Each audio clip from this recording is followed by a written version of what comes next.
ఓం Sairam Shri Sachidananda Sadhguru Sainath Maharaj key జై. సాయి భక్తులందరికీ నమస్కారం అండి. హాయ్ ఫ్రెండ్స్, అందరూ ఎలా ఉన్నారు? I think all of you are fine. బాబావారి కృపా కటాక్షాలు మనందరి మీద ఎల్లవెల్లలా ఉండాలని మనస్ఫూర్తిగా కోరుకుంటూ ఈ వీడియోని స్టార్ట్ చేస్తున్నానండి. ఈరోజు బాబావారి సందేశము ఏమిటి అంటే, బిడ్డ, ఈ గురువారం రోజున నీ సాయి తండ్రిని నమ్మి ఈ కథ విను. తప్పకుండా నీ తీరని కోరిక అనేది నెరవేరుతుంది అని బాబావారు అయితే అంటున్నారండి. మరి బాబావారు ఏం కథ చెప్పబోతున్నారో మనము విందామండి. పూర్వకాలంలో చక్రవేణుడని పేరుగల మహారాజు ఉండేవాడు. ఆయన గొప్ప ధర్మాత్ముడు. ఆయన తన సంపదను అంతటినీ పేద ప్రజలకు దానం చేసి వ్యవసాయం చేసుకుంటూ జీవించేవాడు. మహారాణి కూడా దొడ్డ ఇల్లాలు. ఆమె అన్ని పనుల్లోనూ భర్తకు సహకరించేది. వారి వ్యవసాయంపై తామెంత సంపాదిస్తే అంతతోటే జీవితాన్ని సాగించేవారు. రాజకోశాగారానికి చెందిన డబ్బును సొంత ప్రయోజనాలకు కాక ప్రజోపయోగకరమైన పనులకు మాత్రమే ఉపయోగించేవారు. రాజవంశీకులైనప్పటికీ సాధారణ దుస్తులనే ధరించేవారు. సాధారణమైన భోజనమే చేసేవారు. ఒకరోజు రాజధానిలో ఉత్సవం జరిగింది.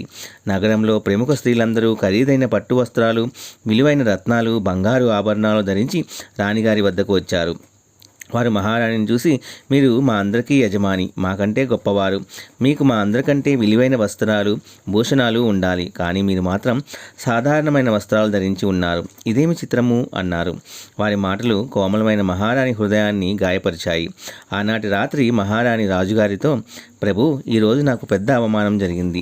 మన పాలనలోని స్త్రీలందరూ విలువైన వస్త్రాభరణాలను ధరిస్తున్నారు. మనం మాత్రం ఇలాంటి స్థితిలోనే ఉన్నాము అన్నది. మహారాజు, చూడుదేవి, మనం వ్యవసాయం చేస్తున్నాము. దాని మీద ఎంత డబ్బు వస్తుందో అంతా ఖర్చు అయిపోతుంది. మరింత ఎక్కువ పంట పండకపోతే నేనేం చేయను? ప్రజల డబ్బును మన సొంత అవసరాలకు ఎలా ఉపయోగిస్తాము? అయినప్పటికీ నీ కోసం ఆభరణాలను తీసుకువస్తాను. నువ్వు ఏమాత్రం చింతించకు అని ఓదార్చాడు. మరుసటి రోజున మహారాజు ఒక రాజాధికారిని పిలిచి, నువ్వు లంకాపతి రావణుని వద్దకు వెళ్ళి మాకు రావాల్సిన కప్పం కట్టమని, దాని బంగారు రూపంలో ఇవ్వమని మా ఆజ్ఞగా చెప్పు అని చెప్పి లంకా నగరానికి పంపించాడు. రాజాధికారి లంక చేరుకొని రావణుని సభకు వెళ్ళాడు. రావణుడు నువ్వెవరని ప్రశ్నించాడు. రాజాధికారి తను వచ్చిన పని చెప్పాడు. అది విని రావణుడు అట్టహాసం చేస్తూ, నన్ను కప్పం కట్టమనడానికి మీ రాజు ఎంతటి మూర్ఖులు, మీ మతులు చెడిపోయాయి. రావణుడు కప్పం కట్టడమా అహహ అంటూ అపహాస్యం చేశాడు. రాజాధికారి, నువ్వు మర్యాదగా కప్పం కట్టి తీరవలసిందే, లేకపోతే అనర్థము అనేది జరుగుతుంది అని హెచ్చరించాడు. రావణుడు తిరస్కారంగా నా ముందు నిలబడి, ఇలా మాట్లాడడానికి ఎంత ధైర్యం రా నీకు? వెంటనే ఇక్కడి నుంచి వెళ్ళిపో అని గద్దించాడు.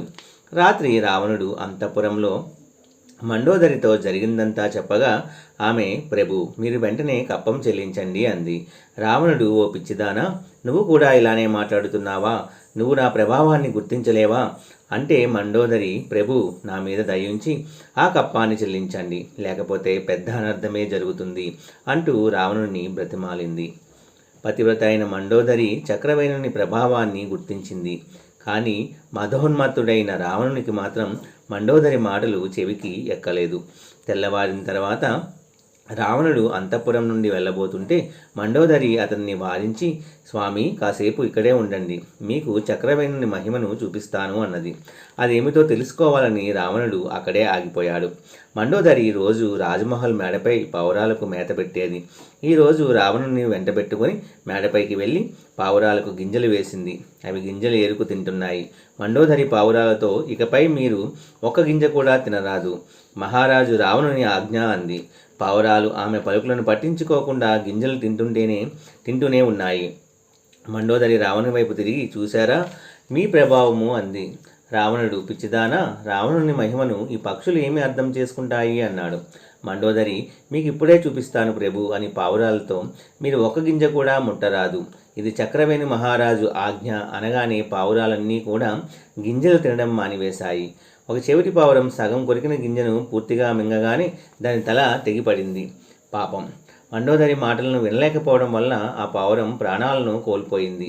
రావణుడు, నువ్వేదో మాయ చేస్తున్నావు, నేను ఇదంతా నమ్మను అని మండోదరి సలహాను తిరస్కరించి అక్కడి నుండి రాజసభా భవనానికి వెళ్ళిపోయాడు. చక్రవేణిని రాజాధికారి మరలా రావణుని సభకు వచ్చి రాత్రంతా ఆలోచించి సరైన నిర్ణయం తీసుకున్నావా అని అడిగాడు. రావణుడు గట్టిగా నవ్వి, నువ్వేం మనిషివయ్యా, దేవతలే నా ఆజ్ఞల మేరక ఇక్కడ పనులు చేస్తూ ఉంటారు, నన్ను కప్పం కట్టమనే సాహసం నీకెక్కడది అని ప్రశ్నించాడు. రాజాధికారి, అయితే నాతో ఒకసారి సముద్ర తీరానికి రండి అని రావణుణ్ణి సముద్ర తీరానికి తీసుకువెళ్ళాడు. అక్కడ ఇసుకతో లంకాపట్టణ నమూనాను తయారు చేశాడు. లంకకు ఉన్న ద్వారాలలానే ఇసుకతో 4 ద్వారాలు తయారు చేశాడు. రాజాధికారి రావణుడితో, నీ లంక ఇలానే ఉంటుందా అని అడిగాడు. సమాధానంగా రావణుడు, అవును, లంక ఇలానే ఉంటుంది, నువ్వు మంచి శిల్పివి అని మెచ్చుకోలుగా అన్నాడు. రాజా, సావధానంగా చూడు. మహారాజు చక్రవేణిని ఆజ్ఞ అంటూ ఒకవైపున ఉన్న నగర ద్వారాన్ని పడగొట్టాడు. వెంటనే ఇసుకతో చేసిన లంకానగర ద్వారంతో పాటు నిజంగా లంకానగర ప్రధాన ద్వారం కూడా నాశనమైపోయింది. రాజాధికారి రావణునితో, ఇప్పుడైనా కప్పం చెల్లిస్తావా, లంకను పూర్తిగా నాశనం చేయనా అని అడిగాడు. రావణుడు భయంతో కప్పం చెల్లించడానికి ఒప్పుకున్నాడు. రాజాధికారి అడిగినంత స్వర్ణాన్ని కప్పంగా చెల్లించాడు. రాజాధికారి కప్పాన్ని తీసుకువచ్చి చక్రవేణ మహారాజు ఎదుట ఉంచి వినయంగా నమస్కరించాడు. మహారాజు రాణితో, దేవి, నీకు కావలసినంత బంగారాన్ని తీసుకొని కావలసిన ఆభరణాలను చేయించుకో అన్నాడు. రాణి, ఇంత బంగారం ఎక్కడిది అని అడిగింది. ఈ బంగారాన్ని లంకాధిపతి రావణుడు కప్పంగా చెల్లించాడు అని చెప్పాడు. అహంకారి అయిన రావణుడు ఇంత కప్పమెలా చెల్లించాడని ఆశ్చర్యపడి ఆ రాజాధికారిని రప్పించి వివరాలు అడిగింది. అతడు జరిగిన వృత్తాంతమంతా వివరించగా విని రాణి చకితురాలైంది. నాకు అమూల్యమైన ఆభరణం నా భర్తేనని గ్రహించింది. ఇతర ఆభరణాలతో నాకు పని లేదు. ఈ అలంకరణమంతా నా భర్త కోసమే కదా. లోకకంటకుడైన రావణాసురుణ్ణి భయభూతిని చేసిన నా భర్త కంటే విలువైన ఆభరణం ఇంకెక్కడ ఉంటుంది. నాకు ఈ స్వర్ణంతో పని లేదు అనుకొని రాజాధికారితో, నాకు ఈ స్వర్ణంతో పని లేదు, దీన్ని తీసుకువెళ్ళి రావణునికే ఇచ్చివేయి. చక్రవేణి మహారాజు నీ కప్పాన్ని స్వీకరించలేదని అతని స్వర్ణాన్ని అతనికే ఇచ్చివేయమని చెప్పింది. అయితే బాబావారు ఈ కథ ద్వారా మనకి అందించే సందేశము ఏమిటి అంటే, బిడ్డ, నువ్వు ఏ పని చేయవలసిన అవసరం లేదు. అంటే నువ్వు నీతిగా నిజాయితీగా ఉంటూ నీకు ఏది కావాలో అది తప్పకుండా నీకు అందుతుంది.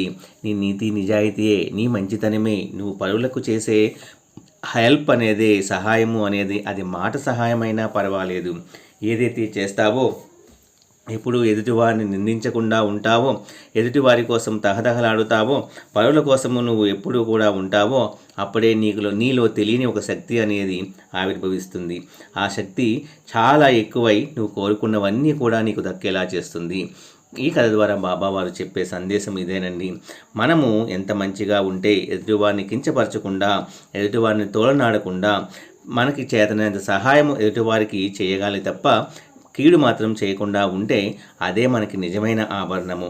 ఆ ఆభరణమే మనకు ఒక శక్తిలా మారి మనం చేసే ప్రతి పని, మనం కోరుకునే ప్రతి వస్తువు కూడా మన కాళ్ళ దగ్గరికి వచ్చేలా చేస్తుందని బాబావారు ఈ చక్కటి కథ ద్వారా మనందరికీ కూడా తెలియజేస్తున్నారండి. ఈ వీడియో కనుక మీ అందరికీ నచ్చినట్లయితే please like, share and subscribe and support my channel. Survey జన సుఖినో భవంతు. రేపు మరొక మంచి వీడియోతో మీ ముందుకు వస్తానండి. ఓం సాయిరామ్.